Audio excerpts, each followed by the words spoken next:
안녕하세요, 박성문 대표님. 네, 안녕하세요. 보면 연일 행보가 정말 바쁘시겠어요. 예, 그렇습니다. 요즘. 네, 지금 우리 대한민국이 막 술렁거리고요. 우리 박근혜 대통령 메시지가 나옴으로써 우리 네. 우파에서는 여러 가지 분석이 많이 나오는데요. 네. 우리 대표님께서는 일단 가장 컴백에서 대통령 메시지를 어떻게 분석하고 계십니까? 우선 대통령 이 메시지가요, 굉장히 쉽게 써지신 게 아니고 비장하게 써졌어요. 여기 내용에 보시면 알지만 첫 번째 대목에서 그 코로나 이 바이러스, 우한 바이러스 때문에 고생하시는 분들에 대한 위로의 말씀이 있었지만, 그 다음 바로 뭐가 나옵니까? 깜짝 놀랐어요. 저는 지난 2006년 카터 테러를 당하고 나서 그 이후의 삶을 덤으로 산다. 그리고 이 덤으로 사는 인생은 대한민국에 바쳤다고 시작했거든요. 이거를 다 강구하고 있더라고요. 그러니까 어떻게 보면 덤으로 사는 인생, 대한민국에 바친 인생, 이걸 전제로 하고 뒤에 쓰는 거예요. 그 뒤 내용보다는 나는 이미 목숨 버릴 각오가 돼 있다는 얘기입니다. 그래서 어떤 분들은 탄핵에 대해서 분명하게 의견을 밝히지 않았다 어쩌고 그런데 아니에요. 대통령은 첫 번째 메시지가 있었습니다. 그게 17년 10월 16일 1심 재판 진행 중인데, 말하자면 6개월 안에 대한민국 형법에 따르면 1심 재판은 6개월 안에 끝내도록 되어 있잖아요. 그럼 그날 풀려나셔야 되는 날인데, 검찰에서 엉터리 같은 별건 혐의를 첨가했고, 그거를 받아들여가지고 이틀 전인가 법원에서 구속 만기 연장을 했잖아요. 그리고 그건 난 부당하다. 지금까지 지켜보고 나는 재판부의 절차에 따라왔는데 성실하게 말도 안 되는 어떤 이런 방식으로 해서 구속 연기를 하는 걸 보니까 대한민국 사법부는 더 이상 믿을 수 없다. 그러면서 그날 한 최후 진술이 뭡니까? 탄핵 하나도 난 뇌물 받은 거 없고, 청탁 받은 거 없었고, 무슨 인사에 개입한 거 없었고, 아무것도 100% 무죄를 주장하셨잖아요. 이미 그 기조는 유지되는 거예요. 탄핵은 이미 첫 번째 그 최후 진술에서 나왔고, 다만 이번에 이게 문서로 나왔다는 의미를 두는데, 이렇게 딱 말씀하시는 건 뭐예요? 첫 번째, 무슨 석방, 3.1절 가석방, 이런 거 신경 안 쓴다는 얘기야. 나는 내 자신이 여기서, 그때 이미 얘기했죠. 20년, 30년이든 너 때리고 싶은 대로 때리라고 그랬잖아요. 그 기조예요. 그리고 여기에서 문재인 정부 통렬하게 비판했죠. 무능하고 독선적이고 위선적인 정권. 그리고 미래통합당에 대해서도 할 얘기 다 했어요. 몇 가지로 했잖아요. 무기력한 야당으로서의 무기력한 모습을 보였다. 또 두 번째는 뭐예요? 그러니까 정치적 이해관계 유불리에 따라서 이합집산하는 실망스러운 모습도 보였다. 그리고 마지막에 뭐예요? 의견 차이가 많다 나오고, 그리고 메우기가 힘든 간극도 있단 말이야. 그렇지만 어떡하냐. 다가온 총선거에서 이 문재인 좌파 정권을 때려 잡아야 되니까 그나마 중심이 될 수 있는 세력은 그래도 당신들밖에 없으니까. 그리고 거대 야당이라는 그 말 속에도 그 시니컬한 비판이 있는 거 아닙니까? 아마 선거법 위반 경우도 피하고 해서 여러 가지 용해서 아마 그렇게 용어를 찾아내셨는데, 통상적이라면은 제1야당이라 해야 되겠죠. 그런데 거대 야당이라는 용어를 찾아내셨거든요. 그건 뭐냐? 거대하다는 거는 너 실속도 없이 덩치만 큰 놈들이 좀 제대로 한 게 뭐 있냐는 그런 비아냥이 깔려 있다고 나는 보거든요. 그러니까 이렇게 노골적으로 통렬하게 비판을 하면서도 그래도 너희들밖에 없으니까 이번 4.15 총선은 너희가 중심이 돼서 해봐라. 그러고요. 또 마지막 힘을 합쳐주라는 말을 했잖아요. 그게 뭡니까? 거대 야당을 중심으로, 기존의 거대 야당을 새로 만드는 게 아니에요. 기존에 있는 거대 야당을 중심으로 하되, 그냥 아무 세력이나 다 같이 붙어서 하라는 게 아니라 태극기를 들었던 모두라 그랬거든요. 그러니까 태극기 세력을 인정한 거예요. 태극기 세력을 너희들이 수용할 만한, 포용할 만한 자세의 전환을 촉구한 것입니다. 그런데 태극기 들었던 세력은 뭐를 주장해 왔습니까? 탄핵무효. 바로 탄핵무효, 법치 회복, 헌정질서 회복. 그리고 더 나아가면 5.18 북한군 개입 문제도 조사해 봐야 된다. 이런 얘기까지 했거든요. 근데 이 얘기가 미통당에서는 안 나오지 않습니까? 그러니까 미래통합당과 태극기 세력을 경쟁적인 관계라나 적대적인 관계가 아니라 너희들이 하고 있는데 모자라는 부분을 이쪽이 목소리를 내준다면은 합쳐서 전체적인 하나의 보수의 목소리를 낼 수 있지 않느냐. 그렇게 하라고 말하자면 자기의 의견을 밝힌 겁니다. 근데 이거를 그냥 액면 그대로 보고 미래통합당 중심으로 다 합쳐라. 뭐 쉽게 말하면 깃발 다 내리고 태극기도 이제 더 이상 하지 말고 가라는 그런 얘기는 아니죠. 각자의 역할을 하되 서로 보완적인 성격이 되니까 각자의 분야에서 하는 일로 해서 그래서 전체적으로 합쳐서 이게 시너지가 나는 방향으로 합쳐가지고 보수의 힘을 보여주라. 그래서 선거에 승리하라 하는 그런 내용이 전 내포되어 있다 이렇게 생각을 합니다. 미통당에서는 그런 메시지에 불구하고 정확한 분석을 하지 않고 굉장히 오히려 더 다음 그 총선에서 쉽게 내각제할 수 있는 국민들이 그냥 투표 몰아주기 식으로 하는 그런 창구 역할쯤으로 생각하는 것 같은데요. 앞으로 그쪽에 그 한교안 씨의 처신이 어떠실 거라고 예상하십니까? 그 좀 실망스럽습니다. 그러면은 자 일단 환영한다 하는 메시지는 나올 수 있죠, 당연히. 그런데 자 그중에 참 압권이 김무성이 얘기입니다. 정말 환영한다 그러면서 제가 알기로 박근혜 대통령만큼 애국심이 깊고 바른 어떤 정치는 없다고 그랬거든요. 그 애국심이 최고고 그렇게 올고전 양반을 왜 탄핵시켰어요? 그 자식 웃긴 놈 아니에요? 그 사람을 그저 죄인으로 몰아가 탄핵시키고 감옥서 쳐넣어놓고 지금 와서 무슨 그분보다 더 애국심이 깊은 분이 없다는 도. 그러니까요. 좀 급한 거예요. 그러니까 박근혜 대통령의 메시지가 나오니까 그것도 미통당 중 하라니까 막 신나버린 거예요. 그런데 그건 아니죠. 제가 앞에 설명을 드렸지 않습니까? 그렇게 오만방자하게 박근혜 대통령이 미통당에 힘을 실어주라 그랬다. 너희들 마음대로 하라 그랬다고 그냥 무조건적인 지지를 보낸 게 아니란 말입니다. 근데 이네들은 그냥 미통당 지지했잖냐. 이제 너희들은 이제 군소정당 이제 깃발 내려라. 태극기 이제 입다더라 하는 식으로 하면서 본래 여러 가지 논란이 있을 걸로 예상해서 다음 주 초로 예정됐던 TK 지역에 대한 공천을 어제 그냥 발표해버리대요. 그리고 그냥 막 추풍낙엽으로 막 난리더라고요. 이건 뭐냐.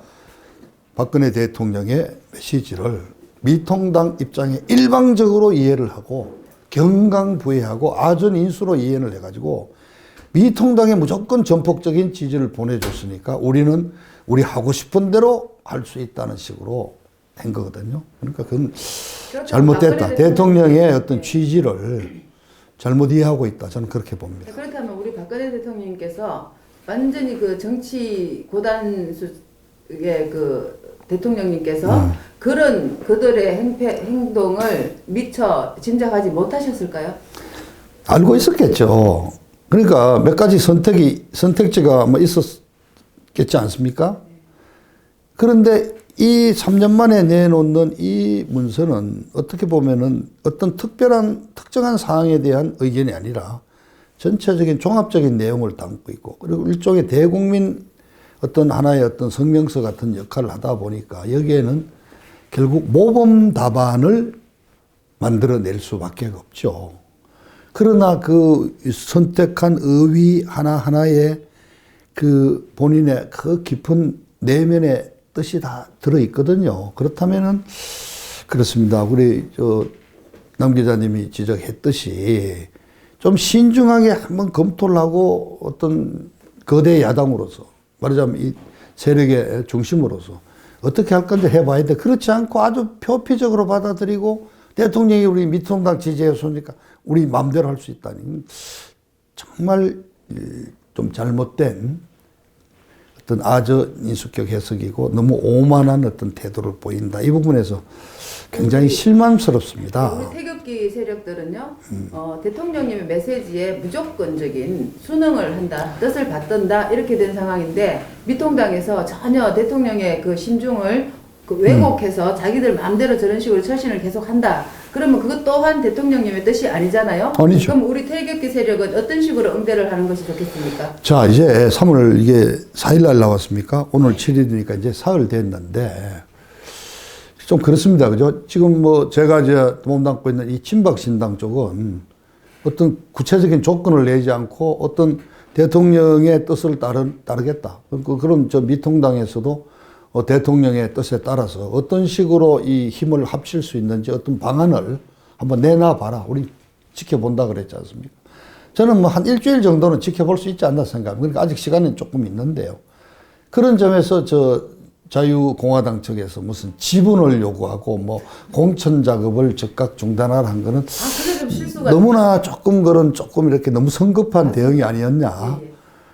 좀 기다려봐야 돼. 그리고 그냥 막장 기다려보는 게 아니고요. 이 메시지의 또 한 가지의 중요한 것은 미통당에 그런 당부를 하셨다면은 또 태극기를 들었던 우리에게 대해서도 한번 합치고 당신들도 어떤 미통당과도 대화할 수 있고 합칠 수 있는 어떤 그런 또 자세를 가져보라고 한 거 아니겠습니까? 그래서 저는 이 시점에서 지금 주말이긴 합니다만은 다음 주 초에 뭐 정당으로 친다면은 친박신당을 중심으로 해서 자유공화당이라든가 무슨 자유당도 또 만들어진 게 있죠.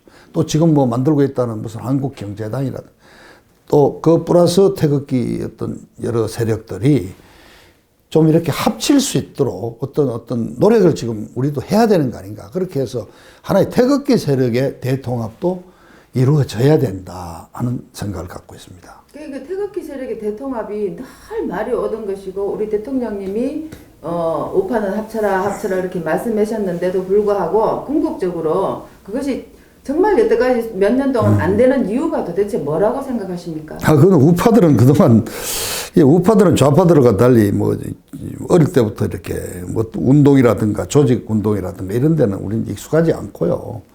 그리고 뭐 이 우파들은 자유 쪽에 많은 그 가치를 두지 않습니까? 그 자유라는 건 어떻게 보면 이제 쉽게 자유방임적인 자기들 뭐 하고 싶은 대로 하고 그리고 이 보수 우파 쪽에는 잘난 사람이 또 많았지 않습니까?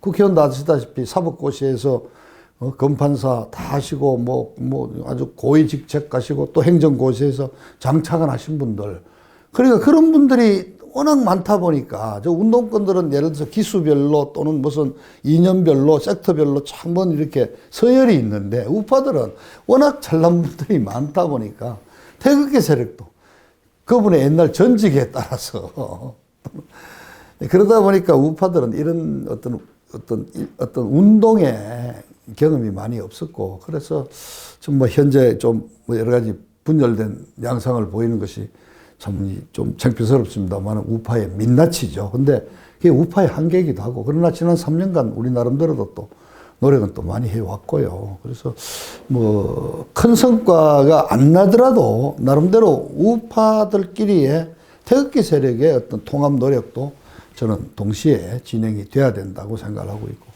다음 주초에 제가 뭐 참여하고 있는 어떤 단체에서는 또 그런 준비를 좀 하고 있다는 말씀을 드리겠습니다. 네, 지금 이제 선거가 너무 그 39일인가 이렇게밖에 이제 날짜가 네. 촉박한데 대통령님 입장에서 메시지를 아주 어렵고 심사숙고해서 정말 그 최선의 방안으로 이렇게 내놓으신 건데 미통당에서 처신을 잘못할 경우에 우리가 또 결국은 또 그 분열이잖아요. 끄림칙한 분열.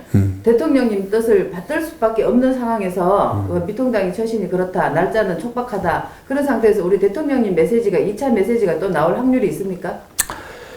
그걸 우리가 기대만 할 뿐이죠.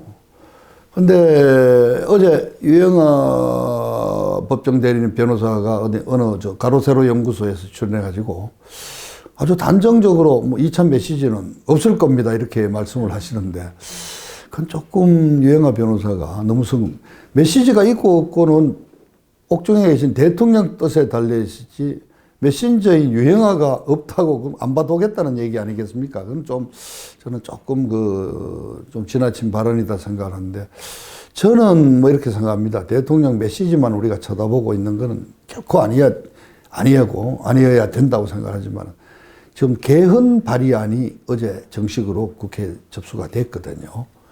그 이유가 뭐냐면은 개헌을 하기 위해서는 그 발의한 내용을 20일 동안 이상 공고하도록 되어 있습니다.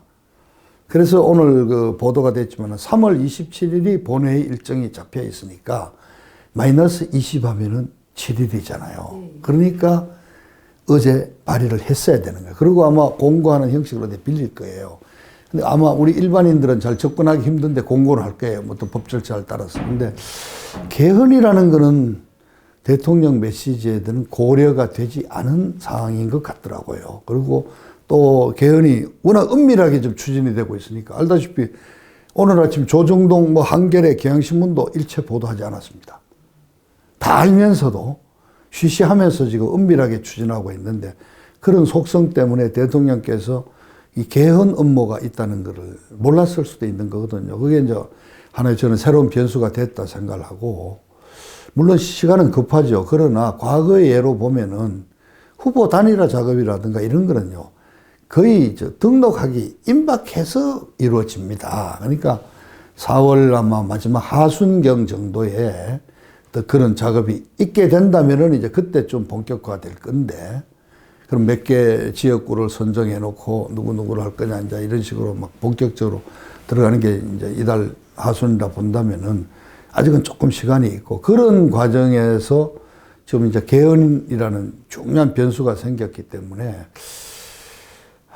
그런데도 계속 이 거대 야당이, 이른바 거대 야당이 제대로 포용하는 모습을 보이지 않고 독선적으로 그냥 고집을 부리는 모습을 보인다면은 대통령께서 추가 메시지를 낼 수도 있지 않겠는가. 이번에는 뭐 좀 지나간 얘기입니다만은 이 메시지를 낸 그 자체가 굉장히 의미가 있거든요. 근데 메시지를 냈는데 그 뭐 옥중에 있는 사람이 뭔 영향이 있다고 별로 쳐다도 보지 않았다거나 그렇게 외면되는 사태가 왔다면은 그만이겠죠. 그런데 이번에 메시지가 나오니까, 자, 거대 야당에서는 뭐 난리지만은 이쪽 여당조차도, 자, 범여권조차도 정의당은 고발을 했죠. 바로 그 다음날.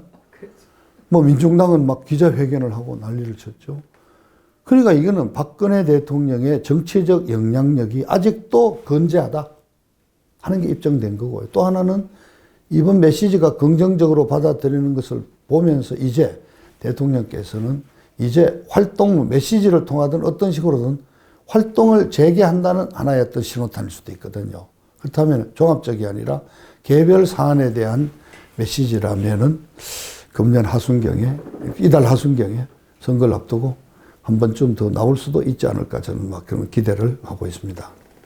저는 뭐 잠깐 제 얘기를 한마디만 하자면 저는 우리 대통령님의 거대 야당이란 것은 대한민국 보수 우파 태극기 국민 전체를 통틀어서 거대 야당이라고 했던 것 같고, 뭐 그럴 수도 있겠죠. 네. 미통당은 대표 주자로서 장남격이다. 그렇게 보고 있습니다. 그렇기 때문에 우리 대통령님께서 그 태극기 국민들한테 그거는 기대가 굉장할 텐데요. 그럼요. 우리가 좀 디테일하게 들어가서 솔직히 까놓고 들어가서 자유공화당과 문제, 그 친박신당이 생기면서 이런 문제에 대해서 우리 대통령님은 어떤 고민을 하셨을 것 같습니까? 작년에 비대위 문제가 나왔었지 않습니까? 그러니까 저 대통령께서는 뭐 저도 유영하 변호사를 통해서 뭐 대통령께 건의도 드리고 또 뭐 메시지도 저도 뭐 한두 번 받고 그런 뭐 관계입니다만은, 제가 알기로 작년 8.15 집회 때부터 태극기 세력의 통합을 줄곧 이렇게 독려를 해 오셨거든요. 근데 결과적으로 통합을 못 했지 않습니까, 저희들이. 크게는 광화문 세력과 이 대한문 세력, 그리고 서울역 세력, 이렇게 세 갈래로 갈라졌고, 물론 합동 집회 형식으로는 했지만은 성격이 달라가지고, 특히 4.15라는 어떤 정치 행사를 앞두고는 태극기 세력들이 그런 어떤 정치적인 어떤 힘을 가질 정도로 통합이 안 됐거든요. 그렇기 때문에 이제 하는 수 없이 대통령으로서 아주 현실적인 선택으로서 이제 미통당 중심이라는 이제 말씀을 하신 걸로 이제 이해를 합니다. 그래서 태극기 세력도 저는 합쳐야 된다. 그래서 뭐 진박신당을 중심으로 자유공화당과도 논의를 해보고 뭐 이런 등등의 일반 또 태극기 세력도 하고 그런 노력을 우리가 저도 앞서도 말씀드렸지만 해야 되는 거 아닌가. 그게 대통령의 뜻을 따른 그렇게 해서 예를 들어서 미통당이 뭐 구체적으로 이런 건 있을 수 있겠죠. 자, 미통당이 공천을 했는데 도저히 우리 태극기 세력에서는 받아들이기가 곤란한 지역들이 있을 거 아닙니까? 주로 탄핵에 찬성했던 의원들. 그런 지역 같으면 예를 들어서 우리 이쪽 사람과 한번 단일화 해보자고 지적을 한다.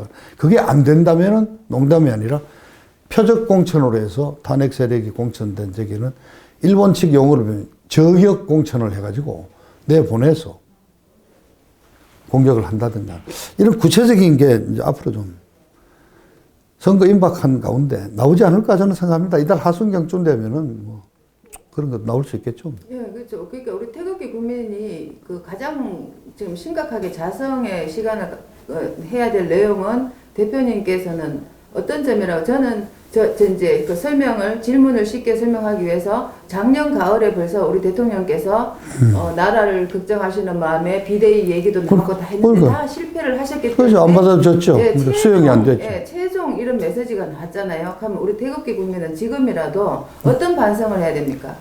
그렇죠. 아까 말씀한 대로 태극기 세력들끼리 어떤 헤게모니 정탈전이라든가 어떤 뭐 지분 싸움 같은 거 하지 말고 진짜 허심탄회하게 모여야죠. 근데 과연 그게 이제 될까요? 그동안 뭐 어쨌든 찬반 논란이 많았지만은 정광훈 목사 같은 분이 제일 큰 세력을 광화문에서 모아왔지 않습니까? 근데 구속돼 버렸었고. 그리고 그 대리인격 활동을 하던 김문수 전 지사가 뭐 지금 뭐 들리는 소문에 하면 정광훈 목사 완전히 갈랐었다 그런 거. 이 자체가 사실은 참 좀 부끄러운 우리 지금 우파의 현실입니다.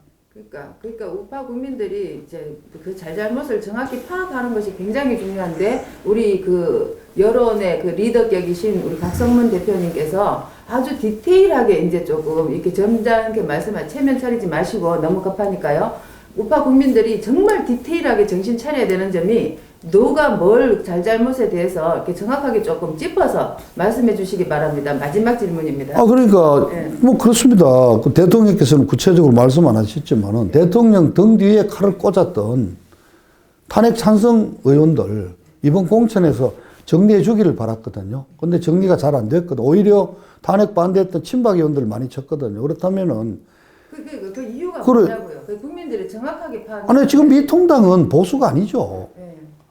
미통당은 탄핵 세력이 중심이 된 지금 정황당이지 않습니까? 통합당이지만은, 자, 보세요. 주사파가 들어갑니다, 지금.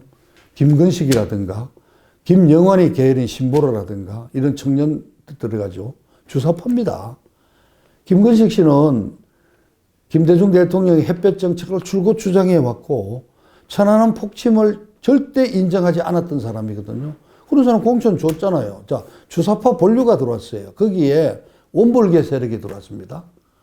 자, 홍석현이라든가, 김무성이라든가, 지금 사드 배치 반대하는 원불계 세력도 있고요. 그게 중도죠. 거기에 안철수 중독에도 들어왔습니다. 그리고 유승민 중독에도 들어왔고, 그리고 일부 친박들이. 그러니까 보수에서 좌파까지 아우르는 거죠. 이게 뭐, 그 이름이 통합인데, 따지고 보면은 좌파에서 중도를 중심으로 해서 좌우가 합쳐진 잡탕 정당이죠. 근데 구체적으로 말씀하시라니까, 그러니까 탄핵에 찬성했던 등을 칼을 꽂았던 62적 중에 상당 뭐 몇 명은 어느 정도 불출마 선언하고 나갔지만 공천 받았잖아요. 그런 지역에는 우리 태극기 세력이 중심이 돼서 한 명씩 다 내야죠. 내서 저격 공천을 해야 되고, 그리고 보수라고 부르기 힘들 정도로 타협적인 태도로 저쪽 민주당과 같이 사실상 이 정도 내로 노릇을 했던 지역에도 또 꽂아야 되고, 그리고 아까 말씀드렸듯이 당연히 은퇴해야 될 퇴물들이면서 또 주사파가 된 이런 지역에도 저격 공천을 해야 되죠. 그래서 야, 이쪽은 예를 들어서 저는 그런 생각합니다. 공화당에 좋은 사람이 있네. 그럼 공화당이 여긴 출마시켜. 그 이쪽은 친박 신당이 좋은 사람이 있는 건 이 사람 내는 걸 하자. 이런 식으로 해서 우리 태극기 세력끼리도 어떤 그런 뭐 미통당이 아예 받아들이지 않으니까. 미통당은 지금 자, 김영호 공천관리위원장은 기본적으로 내각제 개헌론자고 탄핵에 찬성했던 분이잖아요.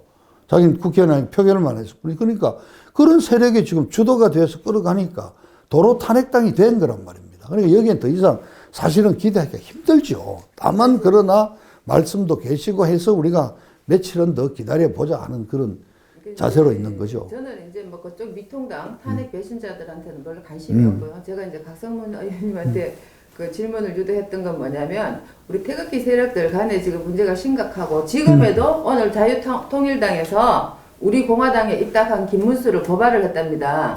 지금 이런 상황들이 시급하지 탄핵 62점 뭐 저런 새끼들은 이미 우리 내리에서 떠나간 지 시급하지 않죠. 오래입니다. 자유통일당 그 내부 싸움이니까. 예, 예. 그러면 자유통일당을 배제하면 되는 거죠. 아 그러니까 배제해버리고. 우리끼리 이 무슨 문제가 참 그러니까. 생기는. 그러니까 그런 내부 싸움에 말려야 말려들 되지 필요는 않나 없고요. 싶습니다. 예. 그러니까 후보를 내라고 그래서 우리끼리 후보 아까 말했던 우리가 지금 257개입니까? 다 내기가 좀 굉장히 어렵지 않습니까?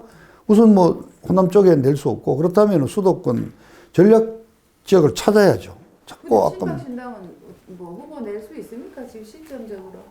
후보 지금 내는 것이 선관위에서 여러 가지 좀 절차상 뭐 문제가 있다 그러면서 자꾸 미루고 있는데 아마 늦어도 다음 주 수요일에는 확실히 날 겁니다. 아, 그래요? 예, 다음 주 안에 다 됐어요. 5개 지구당 심사 다 끝났고 중앙당 창당만 하면 되는데 그쪽 핑계는 선관위원들이 상근이 아니기 때문에 회의가 없어서 이렇게 그분들한테 집으로 찾아가서 또는 근무지로 찾아가서 사인을 받아와야 된다 뭐 이런 말도 많은데 어쨌든 저희들은 지금 국민 여러분들이 내놓으면은 깜짝 놀랄 만한 신인들도 몇 명 있고요. 뭐 여러분들 다 좋아하시는 저 미디어 워치 하고 있는 변희재 대표가 좀 나오면 좋겠어요. 변희재 대표는 뭐 오늘 말씀드리죠. 좀 죄송합니다만은 우리로서는 종로 출마시키려고 합니다. 예, 제 장 강추. 제가 그저께 그다음에 가로세로 연구소에 김세희 기자 우리 김세희 기자도 강남 지역 출마를 하기로 마음을 거의 대충 굳힌 거로 알고 있습니다. 다만 메시지 때문에 조금 보고 있고 그 다음에 이건 진짜 처음으로 우리 남 기자님을 위해서 하는데 국대 떡볶이 우리 김상현 젊은 친구와도 제가 지금 여러 가지로 연락을 하고 있습니다. 있고 그 다음에 문화일보 정치부장을 하고 청와대 홍보비서관으로 가 있던 천영식 씨 같은 경우는 고향인 대구에서 지금 출마를 50대 다 초반 정도죠. 그리고 도태우 변호사님도 이번에 공천 시에 탈락했지만은 가급적 설득을 해서 대통령 변호인 도태우 변호사님도 대구 지역 어디에 지금 출마를 좀 권해드리려 그러고 뭐 그런 정도로 지금 많이 되어 있습니다. 그리고 저도 뭐 필요하다면은 대구 지역에 어떤 명분이 있는 곳을 찾아서 뭐 할 준비가 돼요. 그럼 최소한 대구 그 다음에 공천 탈락하신 의원님들 중에 저희와 내부적으로 지금 뭐 깊게 교감을 하는 분이 몇 분 계십니다. 그래서 근데 저희들 아직까지 저 선관위에 등록 필정이 나오지 않은 정당이기 때문에 뭐 그렇게 그래서 다음 주 수요일 정도 등록 필정이 나올 때는 우리 나름대로 전략지라고 할 수 있는데 공천 명단을 1차 낼 수 있는 정도의 확보가 돼 있다는 말씀 내 솔직히 드립니다. 죄송한데 이거 우리 저 홍문종 대표님도 말씀 안 하신 내용이 아닌가 싶은데 뭐 저도 조금 인재 영입 역할을 좀 하고 있습니다. 있죠. 네. 예, 예. 아, 오늘 굉장히 좀 희망적인 말씀 해주셔서 정말 감사하고요. 그러니까 우리 지금 애국민들은 친박 신당이 정말 잘 되기를 얼마나 간절히 기도하겠습니까? 네. 그런 말씀 해주셔서 정말 감사하고요. 네, 네. 또 오늘은 또 특별히 네. 또 여기 우리 김혜수 사장님께서 네. 이렇게 개인적으로 네, 네. 하신 말씀이 많으니까 예. 제가 이제 이 실시간 방송은 여기서 네, 네. 좀 급하게 종료하겠습니다. 네, 네.